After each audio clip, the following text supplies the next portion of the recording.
All right, it's me and Robert out here again in the bee yard. Say hi, Robert. Hello. They didn't get to see your face in the other video until way on into the video the last time. So hopefully we can change that this time.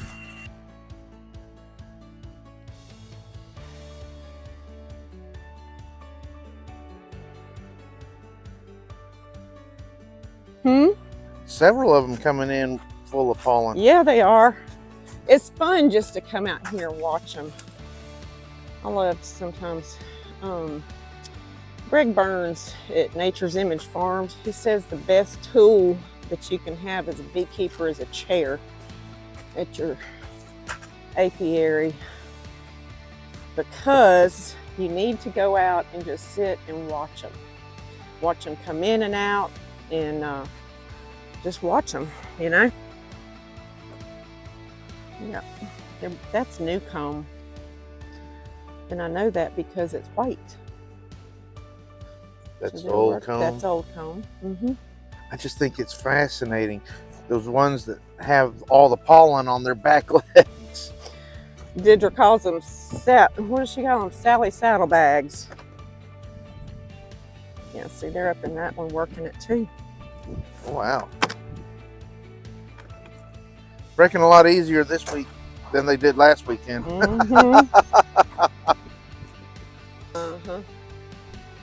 at the white pollen. See the white pollen on her? Yeah. But they usually corral the beetles, and that's why we use the Swiffer sheets, because they'll corral them up to the Swiffer sheets, and the Swiffer sheets catches them. But this is a good, strong colony. We've got a good 6-7 frames of bees here, or eight frames of bees, so I'm not worried about them. They'll do good. Now what will you do with that frame? Just leave it there and let them eat it. Let them eat it. They brought it in. It's theirs. All right, so this is Hadassah. This is my queen that we caught in the swarm up in Ohio. She is a very proliferative queen. Look at all the cluster of the bees. There's starting here all the way over here. So we got good 8 frame of bees. But they're good at, oh boy, this one has a strong scent of goldenrod. Yep, there's one over here in the corner. There's 2 different kinds, basically, of hive tools. You got the J hook, and then you got like a plain one. See? So what the main thing is you want to pry apart at these joints right here, because that's the strongest point, and even that's not very strong. You see how that's splitting there? Yep. So when you go in, you want to pry apart, and then I like the J hook because you can use the J hook to pick up that frame and not worry about it. Oh wow, look at them on that one. Yeah, we got a good population on that side. And they're working industrial. Got a bunch of capped honey. And they'll use that to survive through the winter. Yep. Let's see how I kind of reached down in there and pry it apart. And then I like to use my hands to pick these up with. There is a lifter if you feel more comfortable using that. See, we got some capped brood. And let me see if I can see. Here we got some eggs. Bother you? But there's eggs on that frame, but I do want to see if I can see her. Now I'm surprised. She is a very pretty queen. She's like a tiger stripe, so she's kind of hard to spot, and the gold dot is starting to rub off. I'm surprised that they haven't been more aggressive protecting their hive than what they have been. They can be. And you can see larvae in all different stages. So now, do they cap them like wasps do when they? They do. The larvae starts to. They do. That's what this brown is. And see, there's 2 little baby bees being born. Yep, I see them. We got 2 little baby bees coming out. They're chewing their way out. There she comes. And there's another one over here now. Mm-hmm. It's really You neat had watching two here and one there now. That one's almost out. You're one losing. on the right hand side. Mm-hmm. It's because the one on the left is getting stomped on. I know. Oh, that is neat. You get to be a bee midwife today. We'll see who gets out first. We got 3 of them trying to emerge. That one's almost out. That one over here is trying to They're come leaving up. her alone, aren't they? She'll probably get out first since they're not. Oh, I don't know. Her head's there she out. goes. There she is. She's almost out. Oh. There she is. Not quite See out. how almost. hairy they are when they first come out? Their little thorax. The There she is. There She's all the she way is. out. She's all the way out. Oh, you going over there to help that one? Or you impede them? All right, what'd y'all do? Y'all need to move and let that little girl out. She's almost out too. Her head's out. Yep. See her antennae kind of wiggling around there. And that one over there is trying to help her. See how they're kind of picking the wax around her?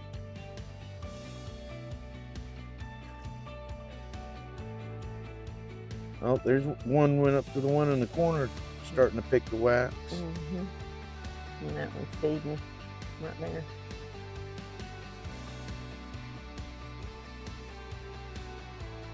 Really cool.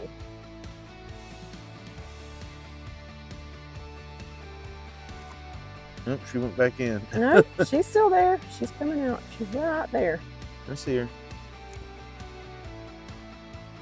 It's like she's backing up to headbutt what's left in her way, or headbutt the bees out of her way. I come out and you go right to work. Anyway, well, let's not keep them out in this cool too long. They used to be nice and warm in that cell. I don't see Mama. And their lifespan, you said typically in this region is how long? In the spring and summer, anywhere from 4 to 8 weeks. Usually about an average of 6, depending on if they get eaten or they literally work themselves to death in the spring and summer. Now these bees, they will live through the winter time. So this is the winter stock that's going through the cold months. They will live 4 to 6 months.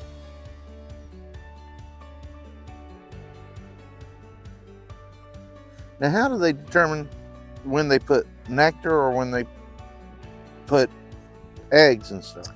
You know, I don't know that. They'll kind of see how this brood is kind of in the center. And then they will come out, usually out here, and put pollen and make it bee bread. And then the nectar out this way. And So what, they cluster. this is nectar in center. here? This is honey. Yeah, that's nectar that they've dehydrated or evaporated the moisture out of the water.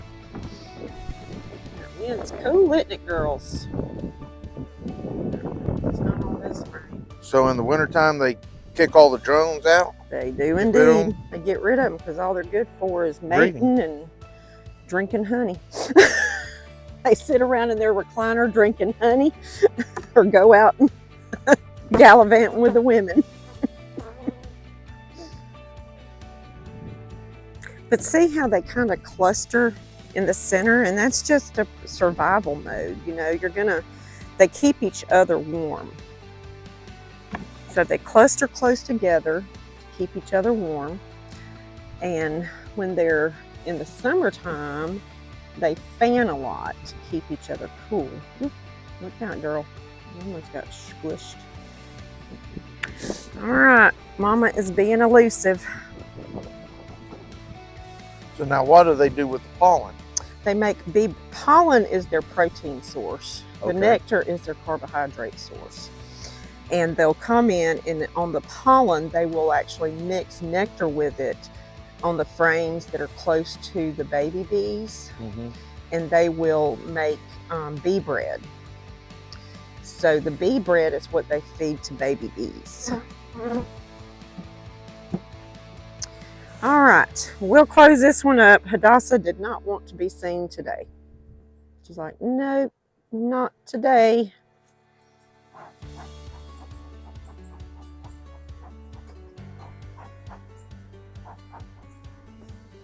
Got a little bit more active when you put the smoke on them. Yep. You can hear them.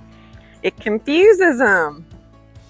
They usually have 10 frames in the brood chamber. Yes, I put 10 frames in a 10 frame box. Now they do make 8 frame boxes. So I mean, if you can choose to do 8 frames. Oops. But now the reason you tighten them up so much is because this is what's called bee space. And you don't want to give them too much space, because if you give them too much space, they build something called wonky comb. See all this? Yeah. That's kind of wonky comb. All right, well, this one's in good shape since they like propolis so much. There we go. Now, what is that? Propolis is the bee glue. That's what they collect sap from trees. Mm-hmm. And sometimes honeydew. Not funny. So what they do is they seal their hive. If you could take all these frames out, you would see probably a coating of propolis. But you can see the propolis, they seal up the cracks. I try not to remove a lot of it that they seal the cracks with when it starts getting cooler, because that's how they maintain a constant temperature along with their body heat. It's all hanging on. Yep. I think that's so cool to watch them. They hang on like that, festoon.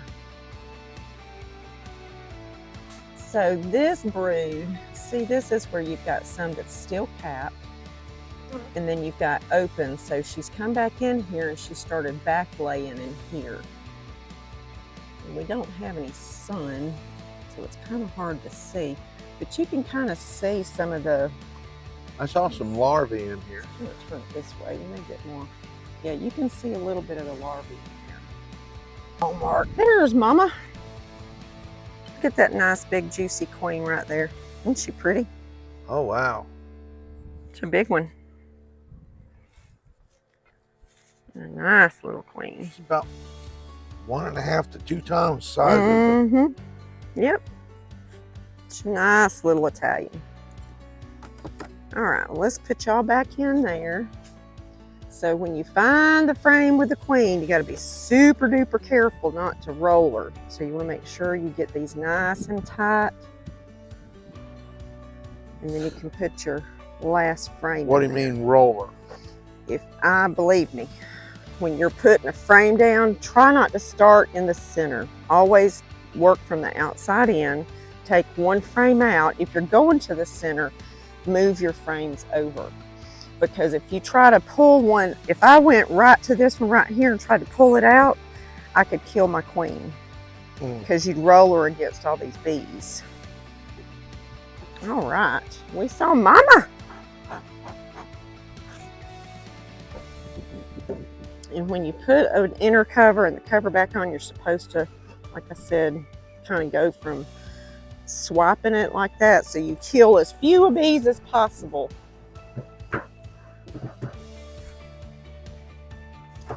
All right, let's take a look at this one.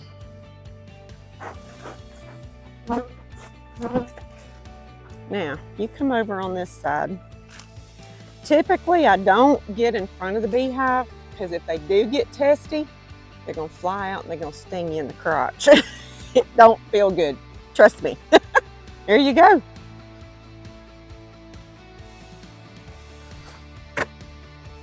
Well, that one. Now open it away from you. There you go.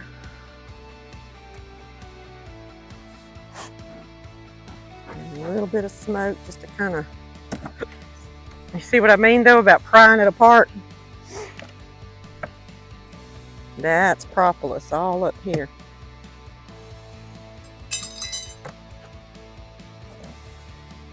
And then always check your inner cover, make sure Mama ain't on there.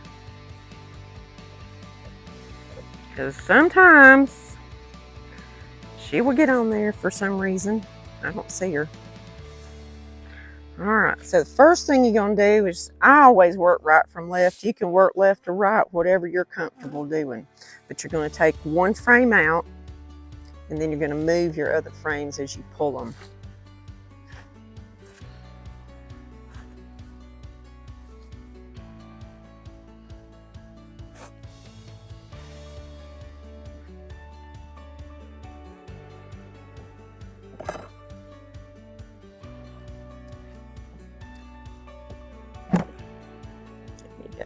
We don't have anything going on that one. A little bit. And really nothing on that side. But they do have some on that side. Now, you remember which way it's going when you put it back in too. So, yeah. I usually lay it in the direction that it's going or supposed to go back in.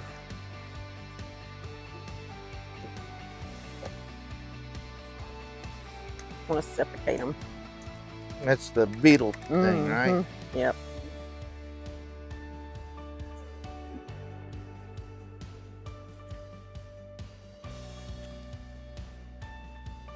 There's several of them on them. That's good. They need to go in it.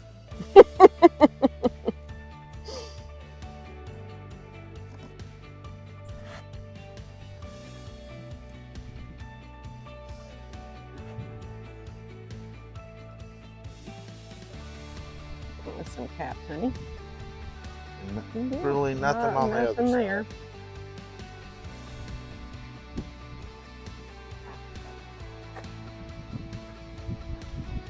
Got a good little cluster though. That's one of the things I do when I do go, before I actually start removing, is I try to see how many rows of bees I see. And I can see just offhand that we got about 5 or 6 frames of bees. That's about the size of a cluster you would go into winter with.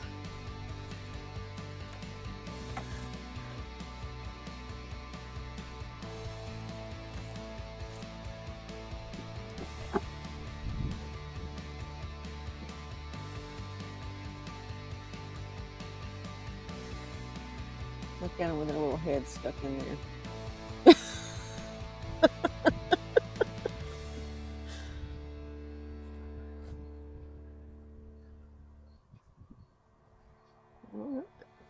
Not really Mostly seeing nectar. Yeah, that's all you'll see on that one. I'm not seeing any eggs or larvae. Not yet. Not until you probably get to a brood frame.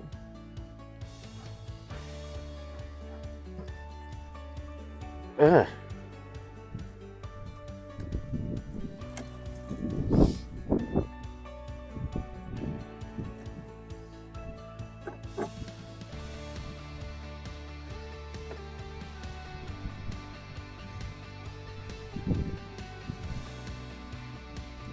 We've got mostly honey and nectar on this frame as well. They're packing in the resources. Your next frame looks like it's got a little bit of cap brood on it, maybe.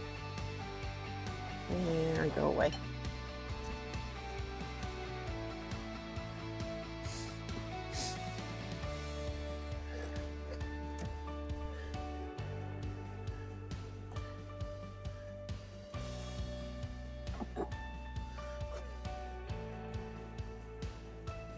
Here, you got some brood on that one. Got a bunch on this side. Bunch of capped. There's some capped over here. I can't tell if there's eggs from that angle. Let me see. Hold it down. Tip it down just a little bit. This is what cameras are good for. You can get up there close, and if you can't see it out here, you can zoom in when you get out and look at your video. See, there's a bunch of them capped on this side. Yeah, good. And see, they're coming back in and they're back filling the nectar. So they're getting ready for winter. Now this is a carniolan queen. So they will brood down very, very small in the winter time. So you're going to see at the very most, probably in this colony, 5 frames, maybe 3 to 4 frames with brood. and then 5 to 6 with bees. So mama has probably started to shut down. They don't ever really shut down here in the South, but they do what we call it brooding down, because mama just doesn't lay as much. You really got a lot going on this side. Let me see. Hold it down just a little bit.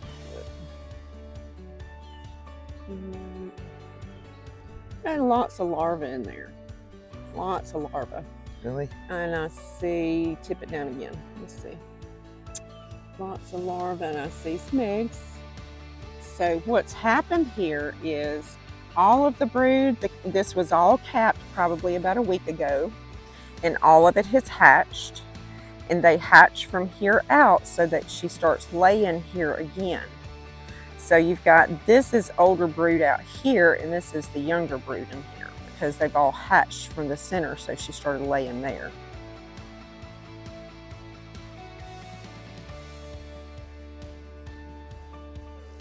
Do you take my word for it, huh? Mm-hmm. I can't see the eggs. I haven't seen the eggs, know. Really. You need some good magnifiers to get into beehives.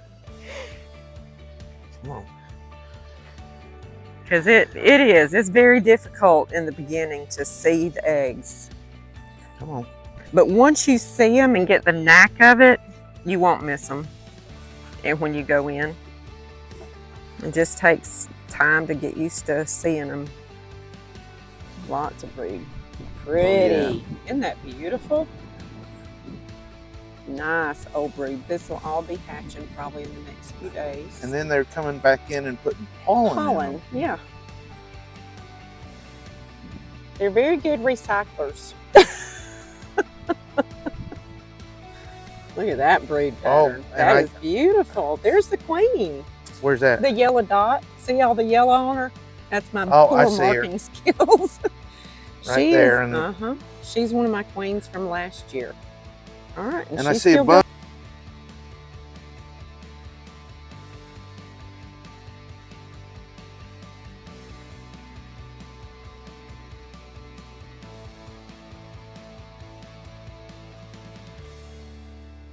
Bunch of larvae down at the bottom. All right, so carefully place that one back in. We've seen eggs, or I've seen eggs, and then we saw the queen. So you want to just gently scoop that one way over against the other one. There you go. Start coming back this way. There you go. Yeah, it gets where it doesn't slide after they get all that propolis on there. Yeah, she's a good queen. She's my 2-year-old queen. All right, you remember which way that went in there? I do. Good deal. Just like this. That's right. I remembered because the nothing went on the outside. Well, just remember, they're going to build more from the center out. So when they're bringing in nectar and pollen and they're building comb, they're going to do everything from the center out. All right, very good. Awesome. Go, Robert. Go, Robert. Get off the Robert. Thing. That's for the beetles, not for you. I know, right? All right. Okay. And on this, oops, I'm sorry, girls. Okay. That's good. That's perfect. Just like that. And just set it and slide it. And that way if there are bees on the edge, it kind of just slides them off. They'll find their way back in. Let's see if I can clear these off a little bit. I don't know. I think the smoker's going out.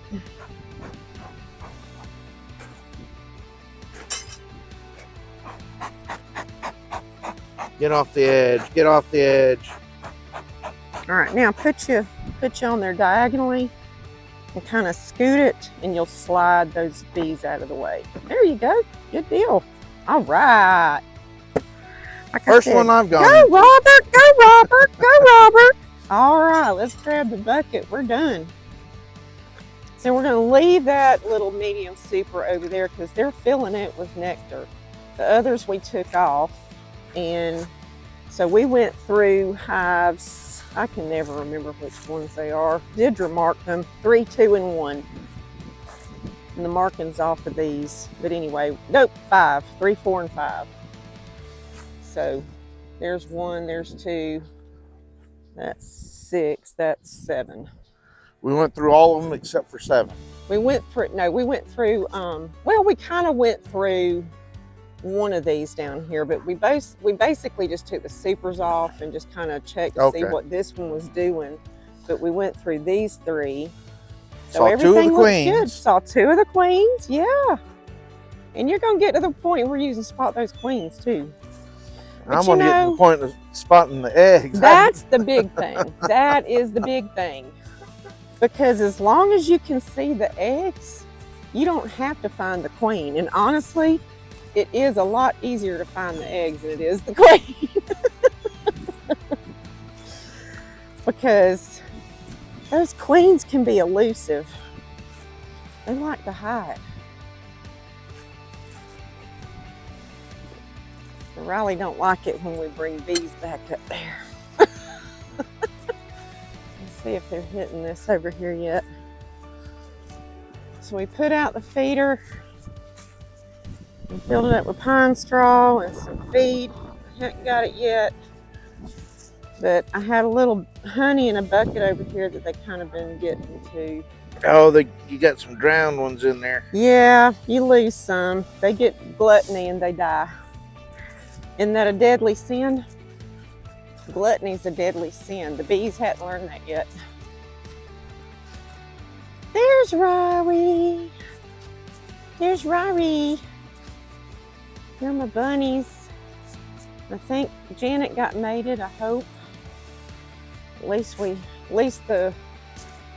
saw Jack fall off the other day, so. Oh, all right. I don't know, I'm just kind of thinking I want to keep my jacket on. I'm kind of chilly. I'm gonna get my hoodie. Just go get my hoodie. It's warmer. Isn't that pretty wax though? That is. Now what will you do with that wax? Well, I rendered this out. I'm going to enter some of it into the National Peanut Festival honey competition. They do honey, beeswax, mead,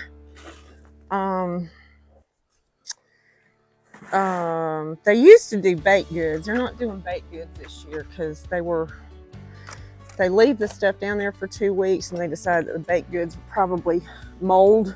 But they're doing honey, creamed honey, flavored, infused honey, and creamed honey.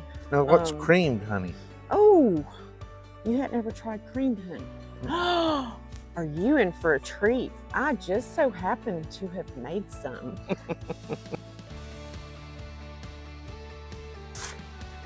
All right, so far,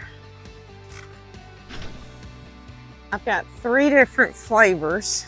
So creamed honey is basically controlled crystallization of honey. You know, all honey crystallizes. So when it crystallizes, here, these are yours, 1 spoon for each flavor. So when honey crystallizes, you use it. So I put it in hot water. You can do that if you want liquid honey. That's perfectly fine.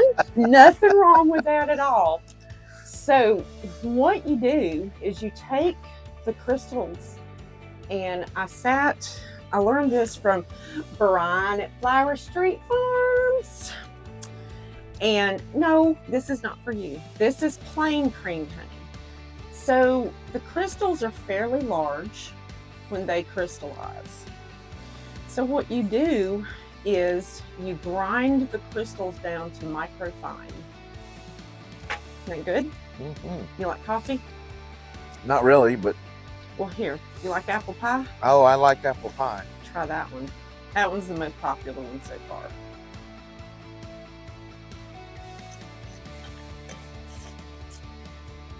Mm. So what I did, isn't that good?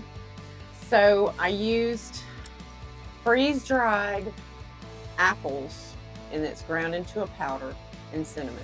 and added it to creamed honey. This is espresso. So if you don't like coffee, I don't know, you still might like it because I think it's good.